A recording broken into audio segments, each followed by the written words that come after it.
어떤 한 나라의 왕을 세운다는 거, 요즘으로 치면 대통령을 뭐 뽑는다는 거, 자, 이런 것들이 사람들이 관심이 많죠. 왜냐하면 너무너무 중요한 일이니까요. 한 나라 전체를 대표하는 최고의 리더인데 그 책임이 우리가 생각하는 것보다 엄청나게 많겠죠, 그렇죠? 우리가 작은 모임의 리더만 해도 부담이 있는데 한 나라 전체의 왕이나 대통령으로 전체를 대표한 최고 리더가 된다. 개인적으로 저는 굉장히 상상하기 힘든 무거운 짐일 것 같습니다. 많은 사람들이 그런 자리를 권력의 자리로 착각해서 왕이나 대통령이 되려고 하는 사람들도 있지만 요즘 우리가 보고 있는 이 사울처럼 사실 썩 내켜하지 않아 하는 사람도 있죠. 사울이 처음부터 권력에 막 눈이 멀어서 스스로 왕이 되려고 한 사람은 아닙니다. 자기 아버지가 잃어버린 그 몇 마리의 암나귀들을 찾아가지고 이제 길을 나섰지만 헛수고가 됐죠. 못 찾았죠.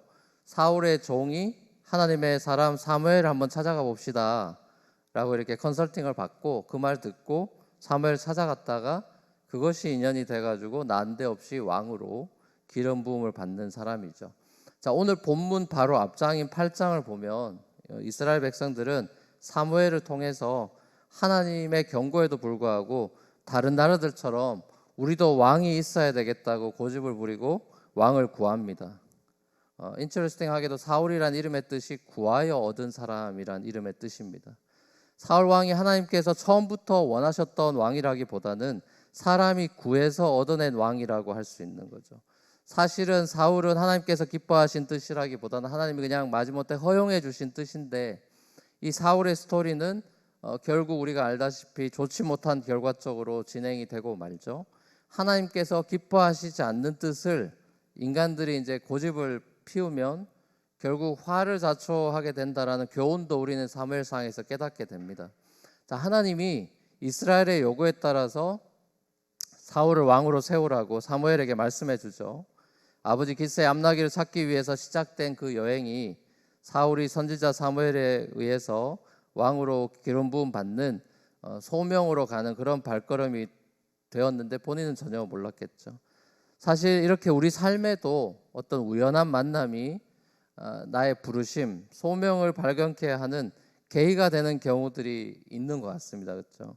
사무엘이 이 사울을 만날 것에 대해서 미리 하나님께 계시를 받았지만 사울 같은 경우는 아무 생각 없이 그냥 나귀 찾으러 가는 그런 일상적인 삶에서 하나님의 부르심, 소명을 받는 그 놀라운 인생의 전환점을 맞이하게 됩니다. 이렇게 우연을 가정한 하나님의 섭리, 자, 이것이 우리 일상 속에서 그렇게 작동하는 것들을 이제 봅니다. 사실 저 같은 경우도 하나님께서 저를 이곳 맨하탄으로 불러주셔서 이렇게 이제 소명을 받은 것이 사실 하나의 그 아주 우연한 만남이었습니다. 때문이었습니다. 제가 신학교 공부를 이제 마칠 무렵에 그게 이제 30대 중반쯤에 제 소명 그리고 진로, 자, 이런 것들을 두고 저도 많이 고민하고 또 기도를 많이 하고 있었는데 진로가 막히고 또 앞이 막막할 때 제가 필라델피아에서 섬기던 작은 교회 거기에서 이제 웨스트민스터 제가 나온 신학교 출신 선배 목사님께서 그날 주일에 게스트 스피커로 오셔서 설교 말씀을 전하셨습니다. 그리고 설교 후에 이제 점심 자리에서 그분이 대뜸 저한테 뉴저지에 초대교회라는 교회가 있는데 그 교회에서 맨하튼과 포트리에 이렇게 청년 공동체가 활발하게 있다. 그 청년들을 맡을 그 목사를 찾고 있는데 이 웨스트민스터에서 THM 과정을 하는 분을 찾고 있다더라라고 이렇게 얘기를 해주시는 겁니다. 근데 저는 그 말을 듣고 굉장히 깜짝 놀랐습니다. 왜냐하면 그 당시 웨스트민스터에서 THM 공부하는 한국 사람이 저밖에 없었어요. 그래서 깜짝 놀래고 이게 나를 부르시는 건가? 그래서 너무 그 단순한 얘기지만 좀 놀래서 그래서 그 목사님이 저보고 목사님이 잘 어울릴 것 같으니까 꼭 가보라는 거예요. 그래서 기도하고 제가 어떻게 해야 되나 고민하고 있던 시절이니까 그 선배 목사님 말씀에 순종하는 마음으로 그래서 2007년에 이렇게 다녀가게 됐죠. 나중에 알고 보니까 저 말고 몇 분의 후배가 더 있었던 거예요. 근데 그 당시에 청년들이 그 여러 몇 명의 후보들 중에서 이게 저를 뽑은 거예요, 그 친구들이. 그래서 지금 뉴욕에서 목회를 하게 된 그게 그 아주 단순한 만남 때문인데, 그때 청년들이 저를 왜 뽑았을까요? 물어보세요, 가서. 10중 8구는 사울 같은 준수한 외모. 너무 크게 웃으시는데. 제가 원고에 써놓고도 이거 써야 되나 말아야 되나 이렇게 크게 웃으실 줄 알았습니다. 그렇게 우연한 만남 속에 하나님이 우리를 부르시는 경우가 있는 것 같습니다. 나귀 찾으러 갔다가 왕이 된다. 정말 황당한 스토리죠. 왕 노릇을 해본 적이 없잖아요. 또 이스라엘에서는 왕을 본 적도 없습니다. 이스라엘 첫 번째 초대 왕이 되는 겁니다. 이 얼마나 하찮은 이야기에서 왕이 태어나는 겁니까? 그렇죠? 그러니까 이게 왕을 본 적도 없어요. 왕이 뭐 하는 건지도 몰라요. 그러니까 왕이 된다면 얼마나 부담스럽고 두렵겠습니까? 하나님은 아무것도 모르는 사울을 왕으로 세우시기로 계획하고 작정하셨습니다. 이 청년 사울이 사무엘하고 밤새도록 지붕에서 두런두런 이런저런 얘기를 나누었다, 이렇게 되어 있습니다. 당시 이스라엘의 집 구조가 그 1, 2층 구조입니다. 1층에는 짐승들 키우는 우리 같은 거, 또 부엌 같은 거, 그런 게 있고, 2층하고 이제 지붕이 있는데 거기가 이제 자는 침실 같은 거, 거실, 침실, 휴식하는 공간, 뭐 그런 게 있습니다. 지붕은 주로 이 오락, 담화 이런 걸 하는 공간인데, 계절에 따라 날씨가 좋으면 그 지붕에도 잔다고 합니다. 그러니까 사무엘이 지붕에서 사울과 이렇게 담소를 나눴으니까 자신은 2층 침실에서, 또 사울은 지붕에서 잤을 확률이 많은데, 그렇다면 그건 여름일 확률이 많겠죠. 또 지붕이 때로는 예배 장소로도 그 당시에는 사용됐다고 하면, 제일 높고 이제 하늘에 가까우니까요. 그래서 고대 근동 지방에서는 지붕이 이제 제의가 이루어지는, 예배가 이루어지는 거룩한 장소로 인식됐다고 합니다. 이곳에서 이제 미래 왕이 될 사람과 또 하나님의 사람인 선지자가 중요한 이야기를 이렇게 나눕니다. 영적인 대화, 또 하나님의 나라에 대한 이야기, 이스라엘에 대한 걱정들, 뭐 이런 것들은 나눴겠죠.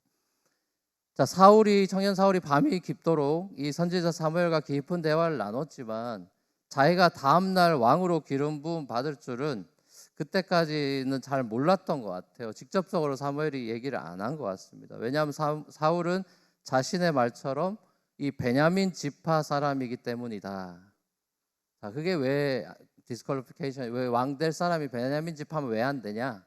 뭐 이런 질문하실 수 있지만, 막내기도 하죠. 베냐민 막내기도 하고, 또 사사기를 읽어보시면, 이 당시의 시대 배경인 사사기를 읽어보시면 사사기 19장에 보면은 이 레위인의 그 첩을 융간하고 살해했던 이 기브아 사람들이 속한 지파가 이 베냐민 지파입니다. 그래서 이제 이 베냐민 지파의 이 행실에 대해서 분노해서 이 나머지 지파들이 베냐민 지파 싹 다 죽이려고 하죠. 그래서 거의 멸절 위기에 처하게 됩니다. 나중에 이제 그 길라 그 야베스 여인들을 취해가지고 겨우 베냐민 지파가 명맥을 유지하게 되는 아주 초라한 지파입니다. 네, 찍힌 지파고요. 네, 가장 이 연약한 지파에서 왕이 나온다. 그리고 전체 지파에게서 이렇게 뭔가 추대를 받는 분위기도 아닌데, 이게 뭔가 좀 앞뒤가 안 맞아 보이죠. 또 왕은 족보가 중요하잖아요. 이 로얄 패밀리가 돼야 되는 건데, 그런 집안이 아닌 집안에서 왕이 나오는 셈이니까 사울은 자기가 왕이 되는 것이 믿기지 않았을 겁니다. 뿐만 아니라 이스라엘 백성들이 그렇게 탐탁치 않은 지파에서 돼야 되는 거니까 당연히 확신이 없겠죠. 더구나 이스라엘은 왕의 경험도 없고 사울 또한 왕을 본 적이 없죠. 한 나라의 왕이 된다는 이 엄청난 부담감이 이 비록 사무엘에게 기름 부음은 받았지만 이제 주저하게 만들었을 가능성은 훨씬 많죠. 그렇기 때문에 하나님께서는 3번에 걸쳐서 징조, 사인을 보여주십니다. 이런 두렵고 부담 많고 이러니까 하나님이 이제 사인을 3번이나 보여주는데, 네가 왕으로 부름 받은 거를 확인해라 이러면서 사인을 줍니다. 그 첫 번째 사인이 뭐냐면 이 기스라고, 아버지 이름이 기스죠. 이 기스가 유력한 가문이라는 걸 확인시켜 주려고 하는데요. 그건 뭐냐면 라헬 무덤, 오늘 본문에 보면 라헬 무덤 근처에 네가 지나가면 두 사람을 만날 거고, 그 사람들이 기스 집안의 일을 알고 사울한테 기스 집안에 대해서 함께 걱정하는 모습을 보게 될 건데, 이 기스 집안이 베냐민 지파에서는 적어도 아주 유력한 집안이고 사울이 왕이 될 만한 인물임을 지파에서는 적어도 밀어준다는 사인이 될 거다, 이걸 보여주는 겁니다. 그게 첫 번째 사인이었어요. 이 두 번째 사인은 이 베델로 예배하러 올라가는 세 사람을 볼 건데, 이 사람들이 다볼의 상수리 나무 아래에서 이제 사울한테 문안하고 떡 2덩이를 바칠 거다, 이런 예언을 합니다. 다볼의 상수리 나무, 여러분 구약을 쭉 읽어보면 이 상수리 나무 이런 것들이 신성한 제2의 장소로 많이 등장하죠. 뭐 아브라함 스토리도 마찬가지고요. 그러니까 고대 근동에서 나무 아래라는 건 신성한 곳이라는 의식이 있었습니다. 사람들이 주로 나무 아래에서 제사를 드리거나 또 신과 만나는 체험을 하죠. 아브라함이 천사들을 대접한 게 마무리 상수리 나무 아래, 창세기 18장에 나오죠. 기드온이 여호와의 사자를 만난 것도 상수리 나무 아래, 사사기 6장.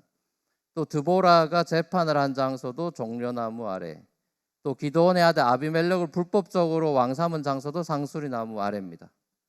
안타깝게도 이 사사시대 이후로 이 나무 아래라는 거는 신성한 제의적으로 하나님께 예배하고 그러던 장소가 이제 우상숭배의 장소로 전락해버리게 됩니다. 자, 아무튼 베델로 예배하러 가던 세 사람들이 사울에게 상수리 나무 아래에서 떡 2덩이를 바쳤다라는 것은 사울을 굉장히 신성한 인물로 존귀하게 대접하는 모습이고 신성하게 여기고, 그것이 왕에 대한 예우다, 대관식의 어떤 예고편이다, 그걸 이제 사인이 된다라는 거죠. 마지막 세 번째 징조는 이 사울이 자신의 고향인 기브아에 도착할 때 산당에서 내려오는 선지자 무리를 너가 만날 건데, 하나님의 영이 사울 너한테도 임해가지고 네가 예언하고 완전히 딴 사람, 새 사람이 될 거야 라고 얘기해 줍니다. 구약에서 하나님께서 자신의 사역으로 부르신 사람들한테 성령이 임하는 걸 보죠. 그 사사시대 대표적인 케이스가 삼손이죠. 삼손. 거기 보면 삼손 스토리에는 항상 주의 영, 하나님의 영이 많이 나옵니다. 그 능력, 삼손에 우리는 능력만 얘기하지만 사실 거기 보면 삼손 스토리에는 하나님의 영이 나와요. 그러니까 하나님은 당신의 일을 사람의 힘이 아니라 성령의 능력으로 감당하게 하시는 거죠. 하나님이 부르신 사람을 혼자 두지 않고 하나님의 영을 주셔서 완전히 새 사람, 딴 사람이 되게 하신다. 그래서 자기 힘이 아니라 하나님의 힘으로 하나님의 일들을 감당하고 사람들을 섬기게 되는 거죠.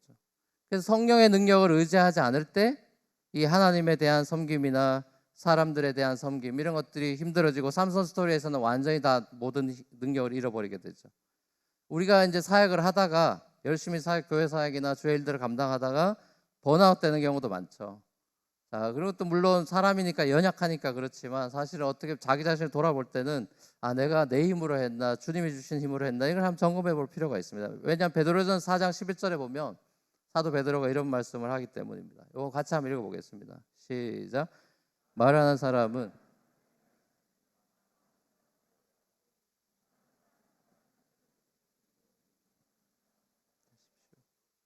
그래야만 하나님이 모든 일에 예수 그리스도로 말미암아 영광을 받을 것입니다.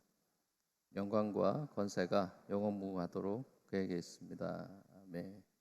자, 여기 보시면 베드로 사도가 권면할 때 젊은 날에 자신의 힘으로 주님을 따를 수 있고 내가 다 할 수 있습니다, 큰 소리 치죠. 다 버려도 난 주님 안 버려요. 그러고 막 호언장담하고 막 큰 소리 치죠. 그러다 이제 십자가 근처도 못 갔죠. 저주까지 하고요. 그러니까 주님을 따르고 섬긴다는, 제자가 된다는 것이 자기 힘으로 되는 게 아니죠. 그리고 예수 믿는 게 내가 열심히 믿으면 된다, 우리에게는 뭐든지 공부든 뭐든 내가 열심히 하면 된다는 그런 사회적 논리, 세상의 흐름에 우리가 발맞춰 왔기 때문에 내가 투자하면 뭐든지 된다, 내가 잘하면 잘 될 수 있다라는 그런 일종의 믿음이 있죠. 근데 성경은 그런 믿음을 깨죠. 주님의 일은 네 실력으로, 네 믿음으로, 네 힘으로 하는 게 아니다. 주님의 힘은 성령의 힘으로 하는 것이고 은혜로 하는 거다. 하나님이 공급하신 힘으로 하는 것이다. 이건 굉장히 중요한 거예요, 여러분. 그렇죠? 우리 교회에 보면은 맨하탄이나 이런 지역에 똑똑한 사람들이 얼마나 많습니까? 능력 있는 사람들이 많죠.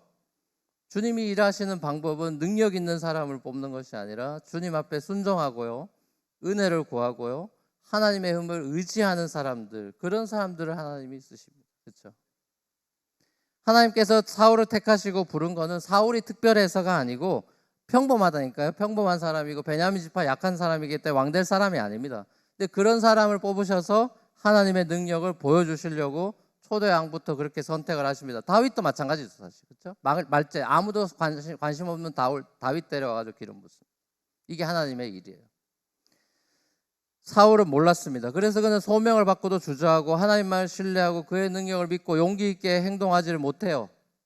이 소심하고 두렵습니다. 사울이 이렇게 용기 있는 사람이 아니라 소심한 사람입니다. 자, 이걸 어떻게 할 수 있냐면은 이렇게 하나님 세 가지 사인을 줬는데 그 다음에 사무엘이 말씀한 두 가지 명령을 못 지켜 행합니다. 못 지켜요. 그 두 가지 명령이 뭐냐면은 10장 7절과 8절에 나오는데 7절에 보면 뭐라고 권면합니까? 하나님이 인도하시는 대로 따라 하시면 됩니다. 이렇게 얘기했어요. 그리고 8절에서는 내가 갈 때까지 7일 동안 1회 동안 기다리세요. 그렇게 얘기했습니다. 이게 두 가지 명령을 줘요. 세 가지 사인을 보여주고 두 가지 명령을 주는데 사울이 이 두 명령을 다 못 지켜요. 이 왕의 소명에 대해서 이게 확증을 보여주지 못한 안타까운 사울의 모습을 봅니다. 왜냐하면은 이 당시에 이제 성서학자들은 이 고대 근동 지방에서 이제 그 당시에 옛날에 왕이 되려면은 이런 과정을 거쳐야 된다라고 설명을 합니다. 고대 근동 지방에서 왕이 되는 과정은 지명합니다. 누가 왕이 될 거야? 콜링을 하죠. 그럼 그 사람이 자기가 왕이 될 사람이 이미 증명이 돼야 됩니다. 증명하는 과정이 필요하고 그래서 본인이 확증하는 단계. 요 과정이 고대 근동에서 이제 그 공식이거든요. 그러니까 그러니까 이스라엘뿐만 아니라 다른 나라가 왕이 있는 나라들이 다 이런 과정을 거친다는 거죠. 그러니까 그 나라의 신이 왕으로 점지하면 그러면 통치 능력을 구체적으로 증명해야 되는데 얘가 왕 될 인물이 맞다는 증명을 해야 되는데 자, 주로 그 증명 과정은 전쟁 나가서 이기는 겁니다. 왜 고대 왕이 된다는 건 전사가 되는 것이죠. 전쟁에서 공을 세워야 되는 거죠. 그 후에 이제 공식적인 의식을 통해서 왕권이 확증되고 왕으로 이너그레이션 되는 것입니다. 사울이 사무엘에게 개인적으로 기름 부음 받는 장면은 지명에 해당하는 것이죠. God calls Saul, 그죠? 이 사울을 하나님이 콜링한 거죠. 그 다음에 이제 자기의 통치 능력을 사람들 앞에 이제 증명하고 이 왕권을 공식적으로 확정하는 게 되는 건데 7절 8절에서 사무엘이 사울에게 증명과 이 확증을 지시하고 있는 셈입니다. 이 두 가지 명령. 7절에서 자 옛날 개역 개정 번역을 한번 우리 세 번역을 읽었는데 개역 개정을 한번 읽어보죠. 10장 7절 같이 읽겠습니다. 시작.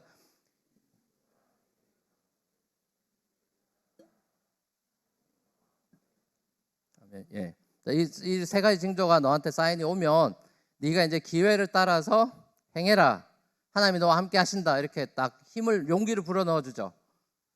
자, 근데 여기 이제 기회를 따라 행해라라는 말은 기회가 오면 행동해라라는 의미가 아닙니다. 이게 그래서 세 번역은 다르게 해놨고 히브리 원문을 이제 직역을 하면 네 손이 발견하는 것을 해라 그 소리인데 그게 무슨 말이냐면 네가 옳다고 생각하는 거를 주저없이 해라 그런 의미입니다. 네가 옳다고 생각하는 걸 주저없이 해라 그런 소리예요. 세 가지 사인 징조를 네가 다 경험하게 되면 이제 머뭇거리지 말고 확신을 가지고 행동해라. 자, 이 명령은 그러면 뭘까? 뭘 하라는 건가? 증명하라는 게 뭐냐? 그건 이제 5절에 나옵니다. 그럼 사울은 뭘 했어야 되냐? 증명하는 걸로 뭘 했어야 되냐? 10장 5절에 나옵니다. 이거 같이 한번 읽어보겠습니다. 시작. 그런 다음에 그대는 하나님의 산으로 가십시오. 그곳에는 블레셋 수비대가 있습니다. 예. 여기 하나님의 산이라는 거는 그 원래 히브리 직역을 하면 동네 이름 그 지명입니다. 지명. 기브아 엘로임을 그 풀어서 엘로임이 하나님이죠. 기브아 엘로임을 그냥 그 한국어로 트랜슬레이시 하나님의 산으로 된 겁니다. 기브아 엘로임은 사울의 고향입니다. 그러니까 5절에서 사무엘이 사울의 고향을 왜 굳이 기브아 엘로임이라고 부르고 또 그곳을 블레셋 수비대가 지금 있는 주둔지로 왜 소개했느냐? 이게 바로 이스라엘 민족의 슬픈 현실을 보여주는 거죠. 기브아 엘로임은 기브아는 분명히 하나님의 땅, 엘로임, 하나님의 땅인데 지금 누가 있다는 겁니까? 블레셋이 있다는 거예요. 하나님의 그 고향, 사울의 고향 땅에 이 하나님의 사람들이 있는데 거기를 누가 지금 주권을 가지고 좌지우지하고 있습니까? 블레셋 사람들이 있다는 거죠. 약탈하고 괴롭히고 그러고 있다는 거예요. 자, 그러니까 사울은 사무엘상 9장 19절에서 보면 힌트가 나와 있듯이 이런 조국의 현실을 염려하던 그런, 당연히 그런 청년, 자기 고향이 지금 먹혀 있는 상태니까 애국 청년이죠. 나라가 수모를 겪고 있는 그런 상태에서 사울이 사무엘로부터 비밀스럽게 블레셋의 손에서 구원할 왕이라고 9장 16절에 보면 그렇게 지명이 된 겁니다. 그리고 그 소명이 확실하다는 그 세 가지 징조도 체험을 하게 됐고요. 자, 그러니까 이런 의미에서 네가 옳다고 생각하는 걸 주저없이 행해라라는 거는 이 블레셋을 치라는 소리밖에 안 되는 겁니다. 블레셋을 쳐서 너 고향에서 쫓아내라. 그래서 네가 왕이 된 걸 증명해라라는 거죠. 그러면 이게 사울이 그 일에 성공하면 왕으로서 자신의 능력과 하나님이 자기와 함께하고 있는 걸 사람들 앞에 증명할 수가 있는 겁니다. 자, 너와 함께 하신다라고 축복까지 해주셨죠. 자, 하나님이 너와 함께 하신다. 이 축복은 다윗이 기름 부음을 증명하는 과정에서도 또 나옵니다. 이 멘트는요. 다윗도 기름 부음을 받죠. 나중에 받고 나서 왕으로 증명되는 그게 필요한데, 여러분 그게 잘 아는 여러분 놀라운 스토리입니다. 그 다윗과 골리앗의 이야기죠. 그러니까 다윗은 그걸 성공을 해요. 골리앗과의 전투에서 왕 될 사람임을 증명을 하는 것입니다. 모든 이스라엘 백성이 골리앗 앞에서 두렵고 떨고 그러고 있을 때 다윗이 블레셋 장수라 내가 싸우겠다 자원하죠. 그리고 사울이 그 출정을 허락하면서 사울이 뭐라 그랬냐 하면은 하나님이 너와 함께 하시기를 원하노라 그래요. 그러니까 다윗의 왕위 증명 그 과정에서도 하나님의 임재에 대한 축복이 이 블레셋 전투와 연결되어 나타납니다. 다윗은 하나님의 임재에 대한 축복을 그 말씀을 듣고 블레셋 사람 앞에 나갔지만 사울은 그렇게 못했어요. 8절에 보면 7일 동안 1회 동안 기다리라라는 이 확증의 단계, 이거는 확증의 단계로 주신 건데 사무엘이 사울에게 앞서 길갈로 내려가서 그곳에서 자기가 올 때까지 7일 동안 기다리세요 명령합니다. 물론 이 명령은 사울이 첫 번째 명령인 블레셋 진영을 선제 공격했다라는 걸 전제로 하는 것이죠. 사울이 기브아의 주둔군을 공격하면 블레셋은 이스라엘한테 이제 전면전을 시도해 올 것 아닙니까? 그때 사울하고 사무엘이 힘을 합쳐서 행동할 거다. 사무엘은 뭐합니까? 이런 전쟁 나면 예배 드리죠. 길갈에서 번제와 화목제 드리고 온 이스라엘이 보는 앞에서 이제 왕으로 확정하려고 했던 거예요. 자, 근데 사무엘은 사울이 왕으로서 중요한 이 전쟁 임무를 어떻게 치러야 되는지 그거를 처음부터 왕이 될 때 그걸 다 보여주려고 했던 거죠. 근데 그게 안 된 거예요. 사울이 두 가지 명령을 다 못 지켰습니다. 그는 산당에서 만난 삼촌이 있죠. 삼촌을 만났습니다.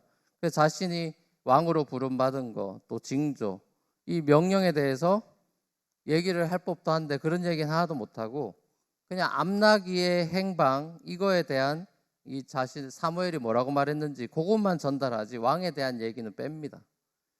그러니까 사울은 다윗처럼 여호와의 이름만을 의지해서 블레셋을 쳐들어갈 만한 용기와 신앙을 발휘하지를 못했어요. 처음부터. 자, 그는 미스바 그 대관식에서조차도 진보다리 뒤에 트렁크 뒤에 숨어가지고 그 나서지 않는 모습을 보입니다. 하나님이 사인을 다 주고 했는데도 안 되는 걸 봐요. 자, 이 오늘 본문의 이 스토리 내러티브를 통해서 우리가 뭘 깨닫게 됩니까? 자, 우리는 사울이 왕으로 그 부름받은 장면, 그리고 처음부터 비겁하게 이렇게 순종하지 못하는 모습을 보면서 하나님이 우리를 불러주시는 건 놀라운 영광이고 그 콜링을 받는다는 건 너무 중요하지만 내 삶 속에 보여주시는 하나님의 사인을 보면서 확신을 가지고 행동하는 용기가 필요하다는 사실 또한 우리가 깨달아야 되는 것이죠. 하나님의 약속의 말씀을 붙잡고 순종하는, 행동하는 용기가 필요하다.